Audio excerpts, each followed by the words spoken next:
It's time to sit back, relax, and listen to Change Your Attitude, Change Your Life. Change Your Attitude, Change Your Life will inspire, motivate, and empower you. Live your best life now. Listen, learn, think, and decide. Change your attitude, change your life. And now, here's your host, Joan Herman.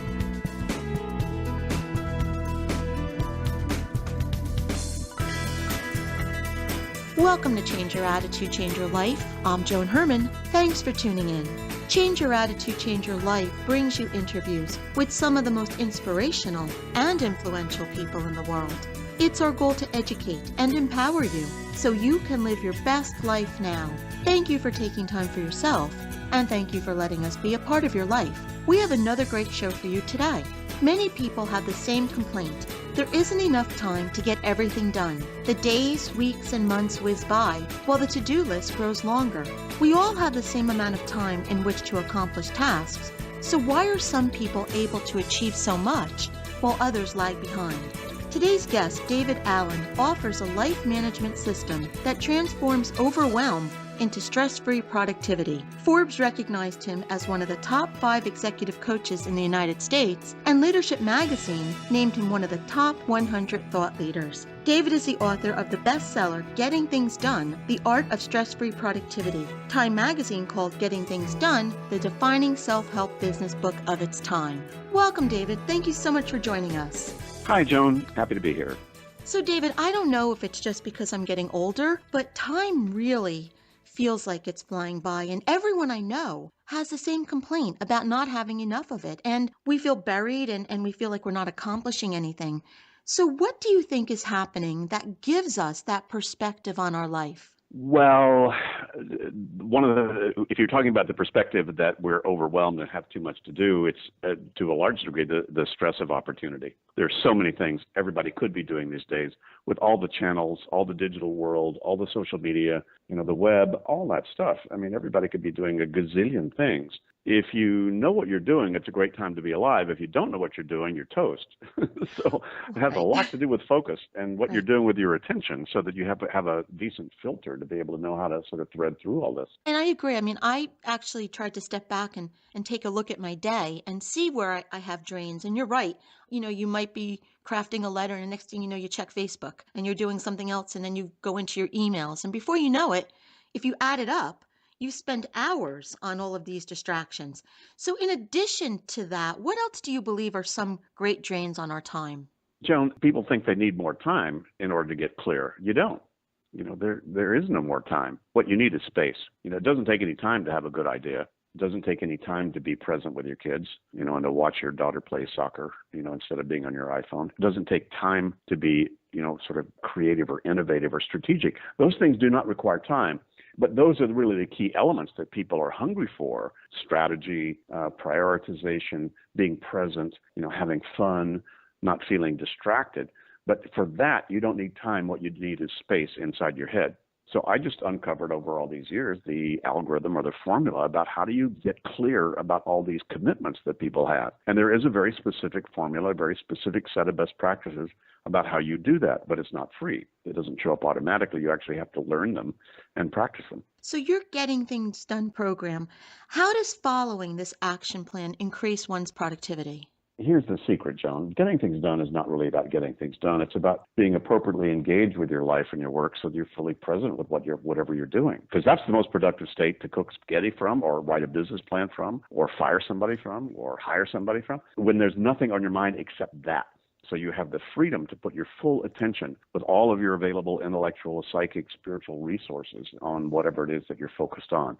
And that's the place that you want to come from, whether you're hitting a golf ball or, writing a business plan. So, being present, what do you need to do? Well, you need to find out, what's pulling you away from being present and what that is, and identifying that. That's what my methodology does, is it starts to identify the things that your psyche is wrapped around. And most people have made a lot more commitments internally than they realize. And you need to objectify those, get them out of your head. Your head is an absolutely bad office. And most people are using their head as their head office. And that's a terrible place. You can only keep track of about 4 things, in your head, if that's the only place you have them. and maintain appropriate perspective. That's new data from the cognitive scientists. So I just figured out a way to, how do you externalize all this stuff, get it out? What are the decisions you need to make about all the things that have your attention? How do you organize that in some effective and simple way so that you can then feel comfortable about your choices? And that's really, that allows you to then feel productive, in terms of, by the end of the day. David, what are the basic steps of this system? Number one, write everything down or capture every single thing that has your attention. Little, big, personal, professional. Buy cat food, buy a company, get a dog, get a life. It doesn't matter. Mm-hmm. Whatever it is, get it out of your head, write it down. And then sooner than later, you then need to take all those things called dog, mom, bank, doctor, whatever, and then decide, wait a minute, what's the very next action I need to take on these things, and what's the outcome I'm committed to finish? So the step one is to capture. Step two is to clarify what these things are, meaning, am I going to move on it? And if so, what does moving look like? Is that something I need to surf the web about? Is that something I need to talk to my sister about? And then step three will be organize the results of that thinking. If that's a phone call that you need to make and you can't make it right then put it on a list of calls to make. It's something you need to buy at the store, put it on a list of errands you need to run, something you need to talk to your life partner about, put it on a list to talk to your life partner about it. So capture that, clarify it, then organize all that stuff in some sort of an external brain. And then step four is to then make sure you're looking at all that stuff when you sit down to talk to your life partner about the business of life. You pull out the list of the 3 things you need to talk to him or her about. So review and reflect on what's the content of this, so that then step 5 is then you engage your attention and your activity in some way that's a trusted way, as opposed to, gee, I hope this is what I need to do, but gee, there's a whole lot of stuff I'm not sure that I even forgot what it was, but maybe this is not what I should be doing. That's not a place to come from. You need to come from okay, here's the whole game, here's everything I'm committed to, and now I'm going to take a nap, or now I'm going to spend time with my kids, or now I'm going to sit down and craft a business plan.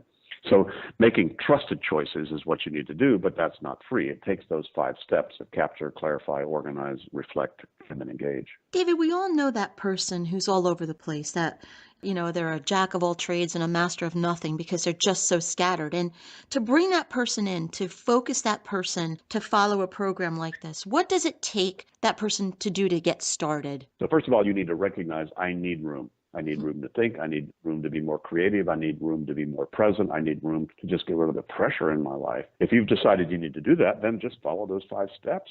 First of all, just get a pen and paper. Unload everything out of your head. Everybody listening to this right now, by the way, at some point has felt overwhelmed and confused and sat down and made a list and felt better. But if they figured out why that works, I just figured out the underlying principle of that, which is to externalize all this stuff out of your head, and take the pressure off the psyche and put it out into an external system. And if you realize how that happened, you'd never keep anything in your head. And I don't keep anything in my head. It's a terrible place to keep that stuff. Your head's for having ideas, but not for holding them. So anything you can do to start doing that, if you just kept a pen and paper by your bed, if you're not doing that already, you'll sleep better. Having that's the first step, is to make sure that you start to train yourself to start to capture things that you think you might, would, could, should, ought to be doing, or might want to handle and can't finish in the moment. You better track it. Well, you just joked about how you grab a pen and a piece of paper and just write it down. And in the beginning, we spoke about today's digital technology being a drain. For someone to increase productivity, from what you've experienced, what are the best ways that they can use digital technology so it isn't a drain and they can incorporate it into your program? Make sure they make the distinctions between there's a capture function, because you can record stuff on your iPhone. That's a capture function. But the clarify function says, okay, once you captured it, are you looking at it and saying, what do I need to now do about that thing I recorded? And then you need to, there's no way to digitalize the thought process. That's something you just have to apply your forebrain to. You got to think, okay, why did I put mom on my iPhone? Oh, it's her birthday coming up. Well, what are you going to do about it?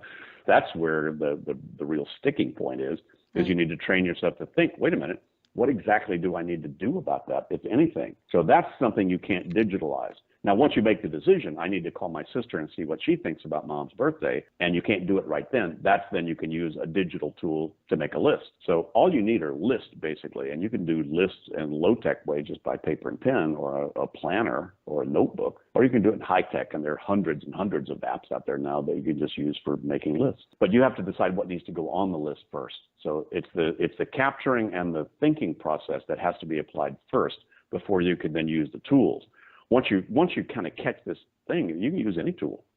anything that keeps track of something that you can then look at when you need to see it. And I think people will be amazed when they actually start the capture process at where they're wasting time. Yeah, well, people just need to be a lot more conscious about all the stuff they're committed to. Most people are driven by latest and loudest simply because they haven't done this process, and they're driven by this overload inside their psyche, and they're just driven by whatever seems to be loudest or latest, and that's not exactly where you need to come from. Most people have 30 to 100 projects. Get tires on your car, handle the next vacation, hire the assistant, handle mom's birthday, research if I can increase my credit line. All you have to do is get that list out in front of you, and I guarantee you'll change your priorities next week. The book is Getting Things Done, The Art of Stress-Free Productivity by David Allen.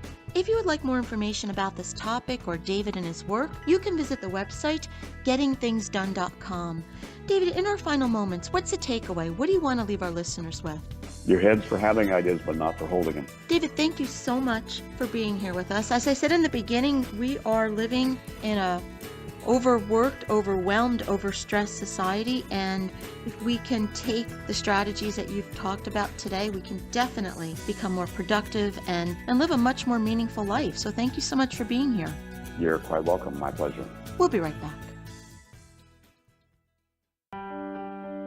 Hi, this is Joan Herman, host of Change Your Attitude, Change Your Life. Did you know that Change Your Attitude, Change Your Life has a free monthly digital magazine that can be read online or emailed to your inbox? Every month, nationally recognized leaders in their field provide information to educate, inspire, and motivate you. We believe in a holistic approach to life, incorporating mind, body, and spirit. Check out a copy of Change Your Attitude, Change Your Life 24/7.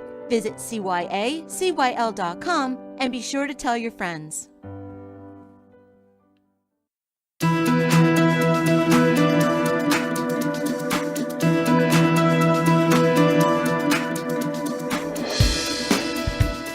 Thank you for joining us. I hope you found the show informative. At Change Your Attitude, Change Your Life, we believe that knowledge is power. Take what you've learned, apply it, and live your best life now.